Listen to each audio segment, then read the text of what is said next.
Hello everybody, and welcome to another video tutorial. In today's tutorial, I'll be showing you how I painted my home-built skateboard and added on the grip tape.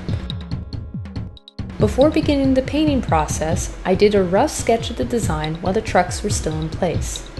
This allowed me to create a design which wouldn't be hidden by the trucks when reassembled. I removed the trucks prior to the coloring process to make it easier when coloring in the design. This would also prevent the trucks from getting stuck in the finishing process. With only the rough sketch as my guide, I started the outlining process for the drawing. At this stage, I was more concerned about the structure and details since this would influence how I would approach the coloring. I would recommend leaving this stage for last and focusing on the tightening of the line drawing first, since this can cause issues when using the alcohol-based markers. Using the alcohol-based markers, I started adding in the color values for my design, working out the lightest colors first and then moving on to the darker portions. Doing this helps prevent going too dark too soon in the design and allows for a larger diversity in color values. I mainly use the alcohol markers to help soften the overall color and blend them together, which also had the side effect of making my line work more blurred. It was for this reason I was forced to go over my existing line work once again to help solidify the design.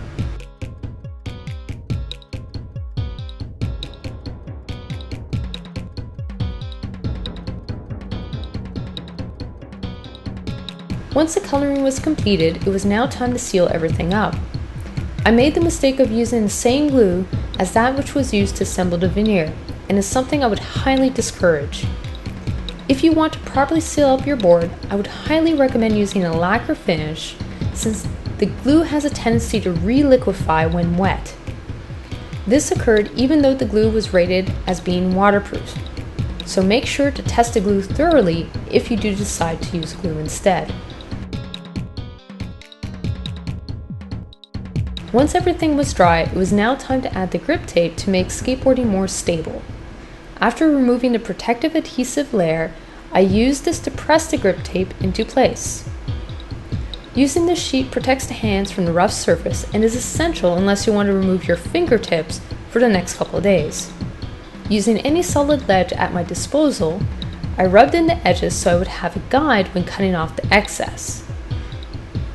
With an X-Acto blade, I then proceeded to cut off the unused material, making sure to hold on to this for the next step. Using the remaining grip tape, I then sanded down the edges to clean them up and give them a more professional look. Check in the description below to see the list of the different materials and tools I used to create this piece.